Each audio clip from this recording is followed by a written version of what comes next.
Selamat datang dan jumpa lagi di Spider Gawi Channel TV. Berbagi opini dan edukasi tanpa perlu ilmu sundul langit, yang penting isi. Baiklah, kali ini kita awali dengan Assalamualaikum warahmatullahi wabarakatuh.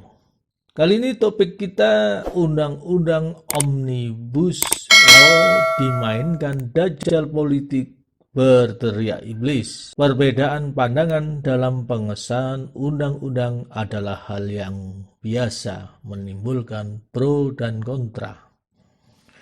Namun untuk Indonesia bukan luar biasa kalau tidak diawali dengan demo anarkis. Mengapa demikian? Ya, karena telah ada contoh bahwa lengsernya kekuatan rezim Orba yang berkuasa lebih dari 20 tahun secara diktator rontok dengan demo yang anarkis, masif, dan secara nasional. Demo anarkis saat itu semua elemen masyarakat bersatu, dari mulai pelajar, mahasiswa, buruh, masyarakat, dan tentu saja kelompok lain yang beringas. Bukan hanya anarkis, tapi melakukan penjaraan, pemerkosaan, dan pembunuhan pada etnis tertentu. Setelah reformasi, maka setiap periode pemerintahan yang berkuasa pasti akan mengalami gangguan-gangguan hal serupa apabila ada peluang untuk kelompok penumpang gelap membakar aksi demo terhadap keputusan pemerintah yang berdampak pada hajat hidup orang banyak.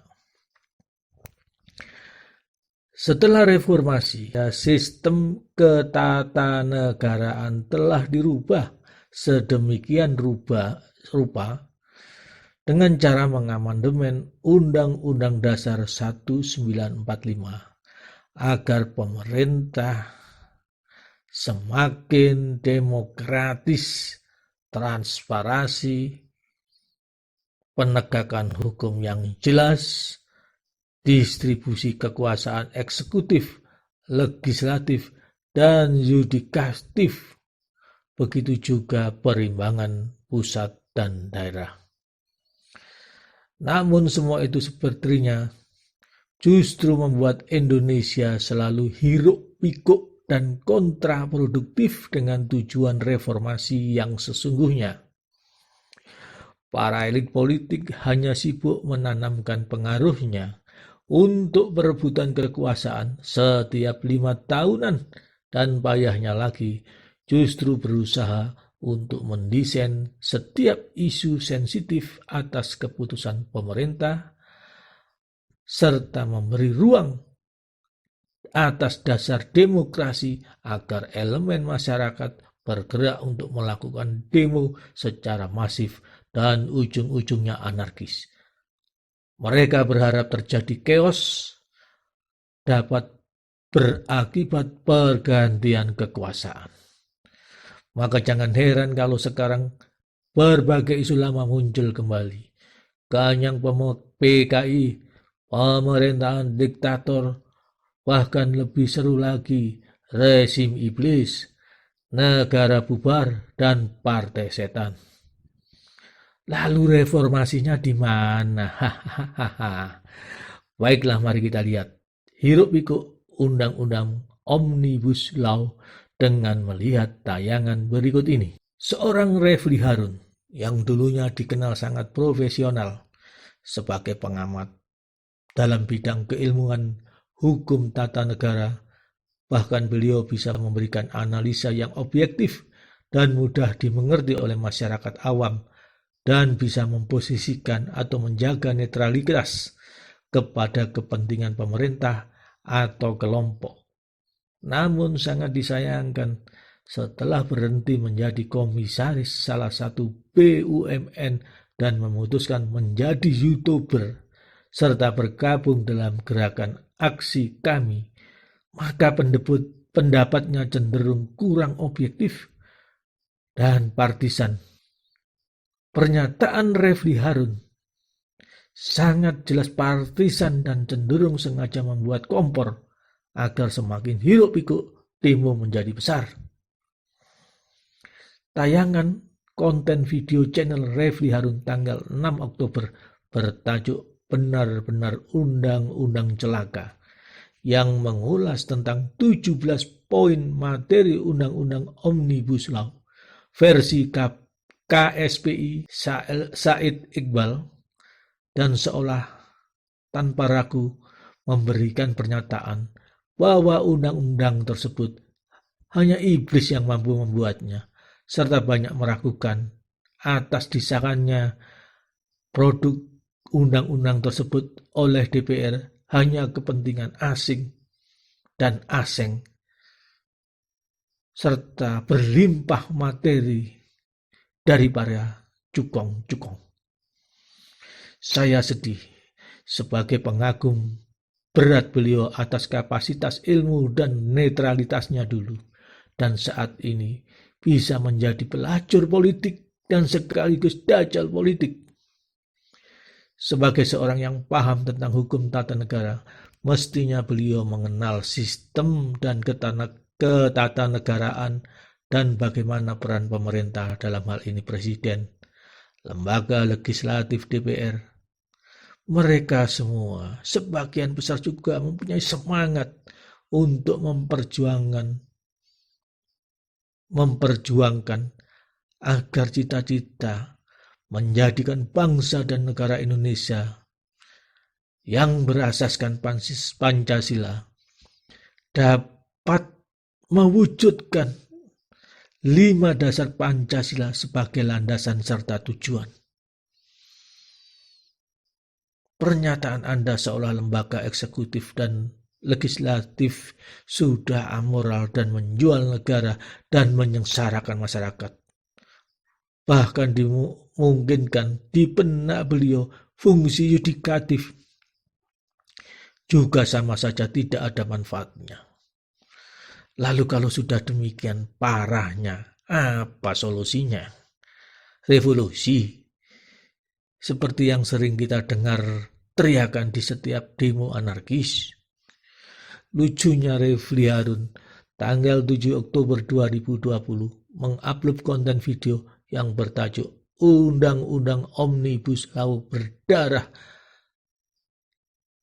dan bercerita tentang ketidakmampuannya mendapatkan draft Undang-Undang Omnibus Law, bahkan memberi pernyataan seolah ada satu fraksi perwakilan partai politik di DPR juga tidak tahu tentang draft undang-undang yang telah disahkan.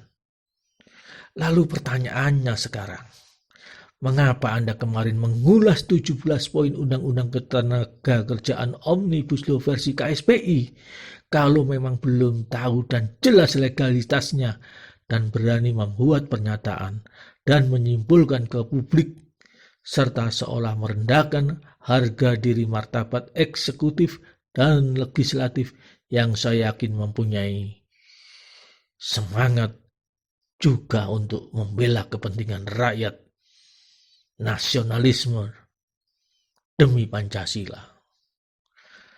Kalaupun belum sempurna dan belum dapat memenuhi sebagian tuntutan kaum buruh, harusnya memberikan pandangan-pandangan yang objektif untuk berjuang melakukan hal-hal yang konstitusional, bukan seolah justru melontarkan pernyataan yang menganggap seolah sistem dan pemerintahan sudah tidak berguna dan keluar dari semangat UUD 45 dan Pancasila.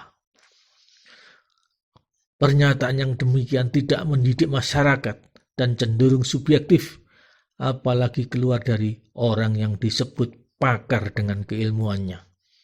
Apa mungkin ini juga memanfaatkan peluang dan kejar target sebagai YouTuber?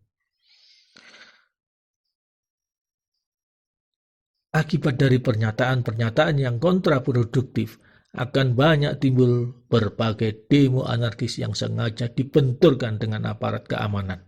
Dan sedihnya lagi, mereka seolah tidak ikut andil dalam memprovokasi apabila terjadi korban nyawa atau kerugian materi yang cukup besar. Karena nantinya pemerintah pusat dan daerah harus menanggung kerugian atas fasilitas umum yang dirusak oleh pendemo anarkis. Undang-undang Omnibus Law yang diinisiasi oleh pemerintah dan disahkan oleh DPR mungkin perlu waktu untuk dapat diakses secara publik, dan mestinya kaum buruh, mahasiswa, masyarakat, dan para elit jangan keburu nafsu untuk langsung menuduh dan menghina pemerintah dan DPR seolah amoral dan tidak berpihak pada rakyat. Tuduhan itu sama saja dengan DPR keburu nafsu menyelesaikan dan mensahkan undang-undang Omnibus Law ini. Sebagai masyarakat awam, saya berharap para elit dan partai politik kembali memikirkan apakah sistem dan konstitusi negara kita perlu diperbaiki secara menyeluruh dan lebih baik lagi, sehingga apabila ada pelanggaran oleh pemerintah dan perbedaan tafsir mengenai produk undang-undang, kita kembalikan kepada mekanisme konstitusi, sehingga dapat mendidik masyarakat menyalurkan aspirasi dengan baik dan benar, serta kaum elit politik tunduk dan taat pada mekanisme konstitusi, bukan lagi saling serang yang cenderung menuduh kekuasaan keluar dari konstitusi. Harus jelas, konstitusi mengatur hal demikian, juga dengan penegakan hukum yang juga harus jelas. Semoga setelah undang-undang Omnibus Law dapat diakses publik, semua kalangan dapat mendiskusikan secara ilmiah kelebihan dan kekurangannya, dan dapat disempurnakan melalui peraturan pemerintah yang lebih rinci lagi untuk meminimalkan perbedaan tafsir dan tercapai win-win solution bagi semua pihak. Semoga kita jumpa lagi pada video berikutnya. Wassalamualaikum warahmatullahi wabarakatuh.